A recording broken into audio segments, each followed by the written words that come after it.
What's going on, everybody? Josh Engleman and Ben Rasa here for Awesemo.com, and this is the breakfast menu. So be sure to hit that like button, subscribe to the channel, hit the notification bell so you know when everything goes live. I'm a little salty. I got jobbed yesterday. You're salty. Well, that's true. Cardinals blow the lead in the ninth, was looking at a W, didn't get it. 2, like the A's yesterday, my pitcher out. They bring in Paul Blackburn, who might be the worst pitcher in the league. Now another loss. So it's awful. I went 0 for 2. I got completely hosed. What say you? I mean, technically, potentially, if you bet the A's, if you went with must start, you would have got a push or void, obviously. I have nothing to say. Ohtani's great. We knew that. I'm not sad to lose that. He's a very impressive player, of course. Like, I knew it would feel really gross if the Orioles did what the Orioles do, and it did. They start off kind of good, and then they just lost 8-4, which for them is no joke. That snaps a streak of 13 straight games where they've given up 5 or more. No, they gave up 8 runs. See, I don't even know what I'm talking about. Everything continues. They're a disgrace. I'm not talking about them anymore, but it was worth it. I really like that line, and that's all we're trying to do. I'm splitting it today. Just fair warning. I've got one MMA, one MLB.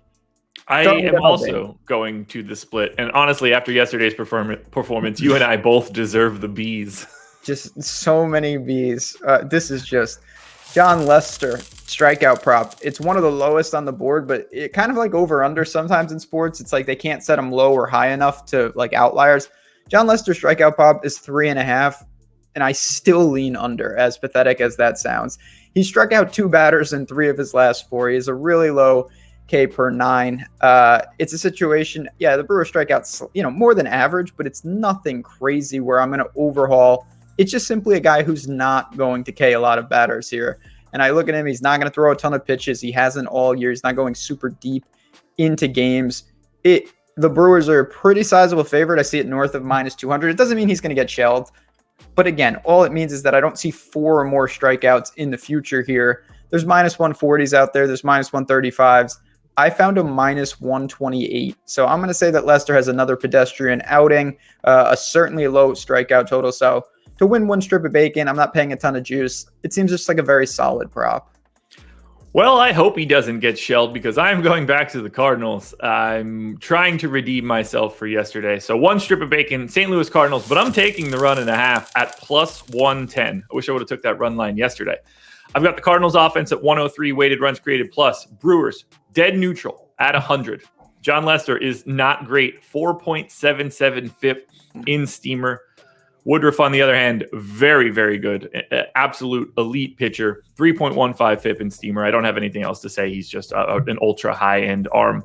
I've got this game at 4.4 runs, in fact, for Milwaukee, 3.5 for the Cardinals. So I don't think the gap between these teams is as big as the lines are showing. I thought about going back to the money line, which is as low as plus 170 and as high as plus 190. But I'm feeling a little bit of a sting from yesterday. So I'll happily take the extra 1.5 and the plus money. So Cardinals plus 1.5, plus 110 for 1 strip of bacon. I didn't look at that in terms of the sides, but I will kind of give you, it did seem a little wide, like north of minus 200. That's a pretty big margin, and they are on the road, divisional game. I don't hate that, to be honest. I see what you did there. Let's hope that the Cardinals win, but maybe they win like a 15-13 mega shootout and Lester is out in the first inning. How's that sound? That's fine by me, man. Okay, good. Now, we go to MMA. Do you want to go first, being the resident MMA expert, or do you want me to go first? I'll go first. You can go first. I'm ready to go, but you can go first. You went first for baseball. Might as well go first again.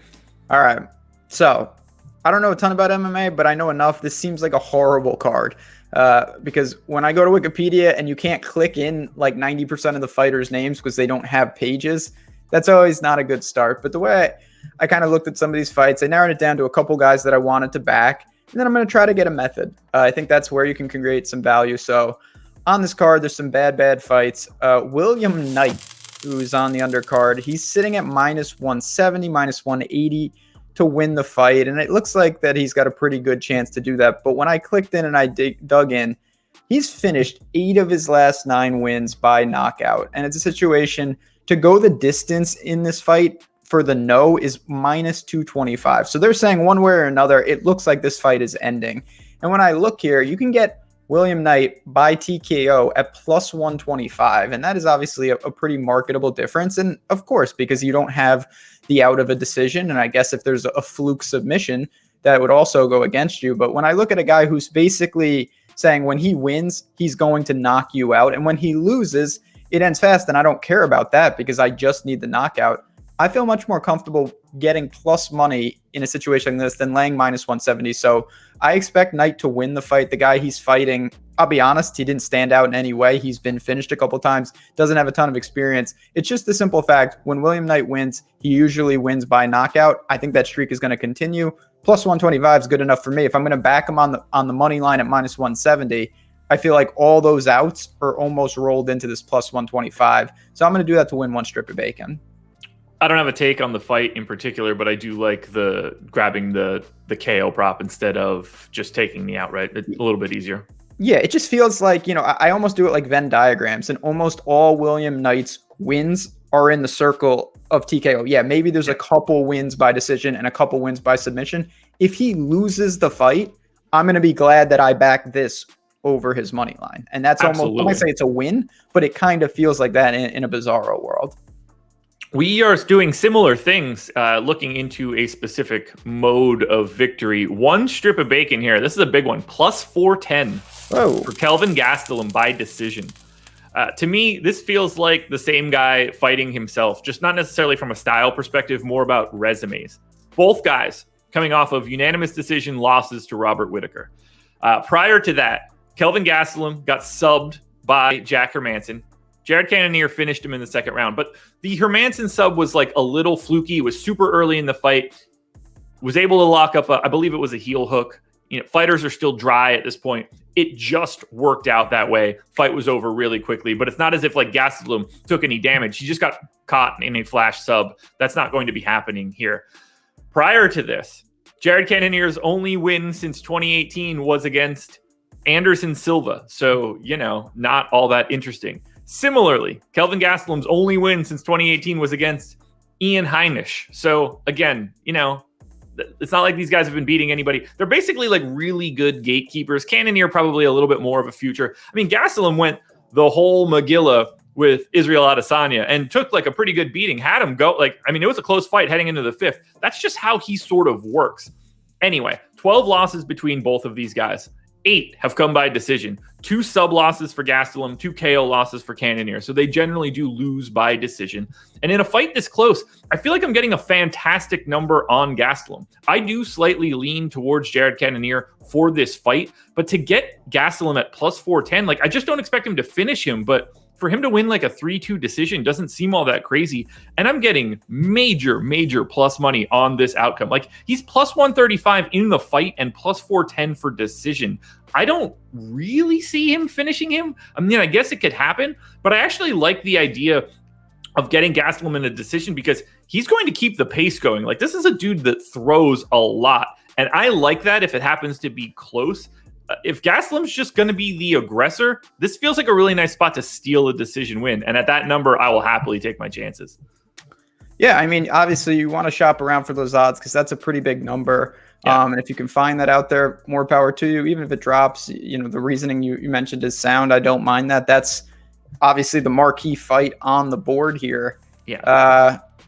Okay. I like what we've done here. It's not, I'll be honest, not the best breakfast menu of all time, but you got the cards that you're dealt. It's not a marquee UFC fight, and baseball, can be a grind. Tomorrow, we have some special things on the breakfast menu. We're going to be talking a little more NFL. Season is rapidly approaching.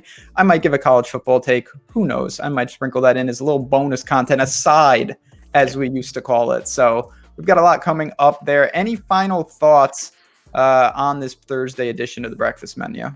No, I mean, maybe tomorrow we can give our thoughts on The Wicker Man. If you watch it tonight, we'll see where that ends up. But I've got nothing else. We're going to talk. We got one more for the rest of this week. I'm feeling pretty good about that Whitaker pick. That one jumped out to me a lot.